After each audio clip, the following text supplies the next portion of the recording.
Well, ang pinakamalaking disadvantage is yung mga naplano na programa, ng mga proyekto, yung mga napag-isipan na ng executive branch, ng DBM, ng mga Tiyak na maapektuhan ang mga programa at proyekto na pinaplano ng Marcos administration sa susunod na taon kung magkakaroon ng reenacted budget. Ayon sa policy analyst na si Attorney Michael Henry Yusinko, maaaring hindi matuloy o maantala ang pagpapatupad ng mga inisyatibong ito dahil bigong malagdaan ang 2025 General Appropriations Bill na naglalaman ng 6.352 trillion pesos National Budget Plan para sa susunod na taon. Kabilang sa maaapektuhan rito ay ang modernization program ng Armed Forces of the Philippines o AFP.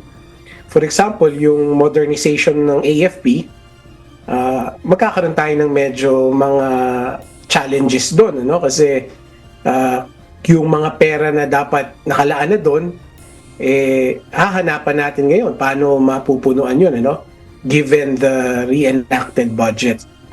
Maaaring mangyari ang reenacted budget kapag hindi naaprubahan ang bagong pondo bago magsimula ang taon 2025, kung saan mapipilitan ng pamahalaan na mag-operate sa ilalim ng appropriations mula sa nakalipas na taon. Ngunit ayon kay Presidential Communications Office Secretary Cesar Chavez, sa nakalipas na 20 pulong ni Pangulong Ferdinand Marcos Jr. na may kaugnayan sa pag-aaral sa panukalang pondo, hindi nababanggit ang tungkol sa reenacted budget.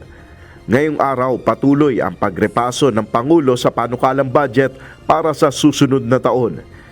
Kasama ng Pangulo sina Executive Secretary Lucas Bersamin, Budget Secretary Amena Pangandaman, NEDA Secretary Arsenio Balisacan at Department of Public Works and Highways Secretary Manuel Bonoan.